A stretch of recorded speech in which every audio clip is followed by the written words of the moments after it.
Bom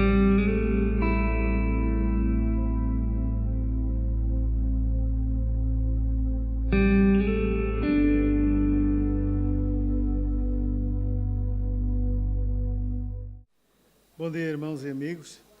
Bem-vindos à casa do Senhor. Vamos ficar de pé para lermos a palavra do Senhor em Lucas, capítulo 15, de 1 a 10. Lucas, capítulo 15, de 1 a 10. A minha tradução diz assim: Chegavam-se a ele todos os cobradores de impostos e pecadores para o ouvir. Mas os fariseus e os escribas murmuravam: Este recebe pecadores e come com eles. Então Jesus lhes propôs esta parábola: Que homem dentre vós, tendo 100 ovelhas e perdendo uma delas, não deixa no deserto as 99 e não vai após a perdida até achar? E quando a encontra, põe-na sobre os ombros cheio de alegria e vai para casa. Então convoca os seus amigos e vizinhos e diz-lhes: Alegrai-vos comigo, achei a minha ovelha perdida. Digo-vos que do mesmo jeito haverá alegria no céu por um pecador que se arrepende, mais do que por 99 justos que não necessitam de arrependimento. Ou qual a mulher que, tendo 10 dracmas, se perder uma, não acende a candeia, varre a casa e a busca com diligência até a achar? E quando a encontra, convoca as amigas e vizinhas, dizendo: Alegrai-vos comigo, achei a dracma perdida. Assim vos digo que há alegria diante dos anjos de Deus por um pecador que se arrepende. Até aqui a palavra do Senhor. Que Ele abençoe as nossas vidas. Podem sentar, irmãos.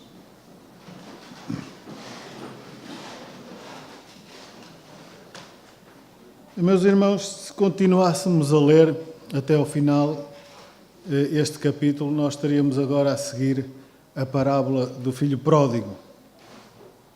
É um capítulo que está todo dedicado ao arrependimento. Mas eu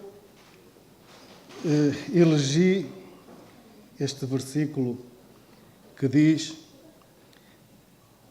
Assim vos digo que há alegria diante dos anjos de Deus por um pecador que se arrepende. Ou seja, há uma festa. E quem é que não gosta de uma festa? E, meus irmãos, os últimos meses até têm sido de grande alegria e até de grande euforia para o mundo português e não só. Para tanto, bastou a nossa seleção de futebol ganhar a Taça da Europa. Mas também marcámos pontos no atletismo, no hóquei e em tantas outras modalidades que têm enchido de alegria, aumentado o nosso ego nacionalista. Mas o verão é também a altura do ano mais propensa a festas e festivais e romarias. Quase por todo o lado se festeja o santo lá da terra com grande pompa e circunstância, sem esquecer as ornamentações, os divertimentos, terminando com um estrondoso fogo de artifício que põe todos a olhar para o ar de admiração. De facto, nós, humanos, não precisamos de muita coisa para fazer uma festa. Basta querermos e conseguimos ter vários motivos para a fazermos. Eles são os aniversários, os casamentos ou os noivados, a inauguração da casa nova ou do carro novo que acabamos de comprar. Enfim, não nos faltam motivos em que achamos valer a pena fazermos uma grande festa. Mas será que nós estaríamos dispostos a fazer uma festa por alguém que não vale nada? Por exemplo, por um pecador que se diz arrependido? Provavelmente nós nem daríamos um tostão furado por ele, como costumamos dizer. E nem tampouco teríamos alguma convivência com alguém assim, porque teríamos sempre dúvidas a seu respeito. Mas sabem uma coisa, meus irmãos? Deus olha para esses e, pelo seu amor, ele vê o cordeiro imolado a ser sacrificado por eles também. Como acabamos de ler, segundo o Evangelho de Lucas, sempre que um pecador se arrepende dos seus pecados, há no céu uma enorme alegria, o que pressupõe uma grande festa também. Meus irmãos, hoje nós entendemos, mas houve tempo em que nos interrogávamos de como era possível Deus amar ladrões, pedófilos, assassinos e tantos outros marginais. Para nós, estas seriam pessoas que provavelmente estariam fora da nossa lista, que jamais entrariam na nossa casa e a quem nem tão pouco dirigiríamos a palavra. Mas não deixa de ser extraordinário como o Senhor do Universo as recebe, perdoa, investe nelas e ainda por cima dá uma grande festa quando elas se arrependem verdadeiramente e recebem a Jesus como Senhor e Salvador das suas vidas. Só pela sua graça, pelo amor ágape de Deus, que excede todo o entendimento, isso é possível. Quando há uma profunda reflexão e arrependimento que provoque a mudança total da atitude e da vida de um pecador, o favor divino entra nele através de Jesus, que apaga os seus pecados e passa a ser uma nova criatura, como está escrito em 2 Coríntios 5,17, que diz: se alguém está em Cristo, nova criatura é. As coisas velhas já passaram, tudo se fez novo. E passa a ser chamado Filho de Deus, como Paulo diz em Gálatas 3,26, todos vós sois filhos de Deus pela fé em Cristo Jesus. Mas não deixa de ser interessante que podemos procurar na Bíblia, de uma ponta à outra. Os irmãos podem fazer esse exercício. Mas não vamos encontrar que houve alegria no céu por um cego que ficou a ver, ou por um mudo que passou a falar. Nunca encontraremos que houve alegria no céu por um morto que ressuscitou, nem por qualquer outro milagre que terá acontecido, mas apenas e somente por um pecador que se arrepende. Há quem se ache melhor que os outros porque nunca matou, não roubou ou que tivesse feito alguma patifaria. Fazem lembrar o irmão do filho pródigo, que em vez de participar da festa pela salvação do irmão, se julgava superior a ele. Pensar como o irmão do filho pródigo contraria totalmente o verdadeiro pensamento de Deus quando enviou o seu único filho para pagar as dívidas dos pecadores. Na verdade, Jesus morreu justamente por aqueles que, segundo o nosso pensamento, meus irmãos, não valem nada. Ele próprio diz em Marcos 2,17 que os sãos não necessitam de médico, mas sim os doentes. Eu não vim chamar os justos, mas sim os pecadores. E não deixa de ser interessante como pessoas como estas, uma vez arrependidas e tendo recebido de Jesus no seu coração, vão para o céu, tal qual qualquer um de nós que já cremos. E isto, irmãos e amigos, é a graça de Deus, é favor imerecido. Isto é amor, o amor ágape de Deus.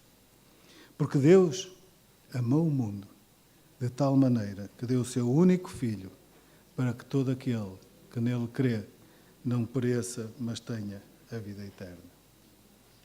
Naquele tempo, os fariseus e os mestres da lei não entendiam o facto de Jesus se aproximar dos pecadores e acolher os que antes andavam afastados dele e que o procuravam para o escutar. Jesus contava-lhes parábolas, apelando para que vissem que o modo de Deus tratar o pecador é muito diferente daquilo que eles próprios entendiam. É certo que, como humanos, também nós entendemos que quando alguém erra, deve ser castigado para pagar a sua culpa. E há até quem creia que é também esse o pensamento de Deus em relação a nós quando pecamos. No entanto, e contrariamente ao que muitas pessoas pensam, Deus não se compraz com a morte do pecador, nem tem o propósito de o castigar pelas suas iniquidades. Quando Jesus contou a parábola da ovelha perdida, que nós lemos, ele afirmou precisamente o contrário, pois ali nós podemos ver que é o próprio Senhor quem vai ao encontro do pecador para o resgatar e recolher da mesma forma que o pastor faz com a ovelha perdida. Também, quando lemos de seguida a parábola da mulher que perdeu a moeda e a encontrou, nós podemos perceber que assim como aquela moeda é preciosa para aquela mulher, também nós somos um bem precioso para Deus. Infelizmente há quem entenda que não é pecador. Mas quanto mais formos conscientes de que o somos, mais podemos experimentar a misericórdia de Deus para nos fazer justiça. Jesus acolhia os pecadores e comia com eles para os atrair à conversão e dar-lhes a honra de se tornarem filhos de Deus. E ainda hoje Ele quer tirar da lama, dar dignidade, oferecer roupa nova àqueles que quiserem participar daquela alegre festa no céu. Pois a conversão de cada pecador é motivo de grande alegria no céu. Porém, se não nos considerarmos pecadores, se nos justificarmos a nós mesmos como os fariseus, apenas apontamos para o pecado dos outros. Nunca poderemos comungar a alegria de Deus. Meus irmãos, existem muitos motivos para haver alegria no céu. E já o Antigo Testamento nos fala de alguns exemplos. Por exemplo, 1 de Crónicas 16, 27, fala da honra e majestade que há diante de Deus e da força e alegria que há na sua casa. Em Jó 38, 7, fala da alegria com que as estrelas da alva cantavam e como todos os filhos de Deus jubilavam quando Deus fundou o mundo e estabeleceu as suas bases. Também no último livro da Bíblia, em Apocalipse 19, 7, encontramos outro motivo de grande regozijo, quando naquele dia nos alegrarmos e dermos glórias para participarmos nas bodas do Cordeiro.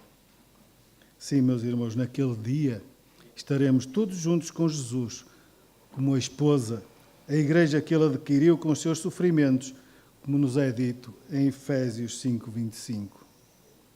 Eu creio, irmãos e amigos, que o céu está em festa todos os dias. Todos os dias o céu está em festa.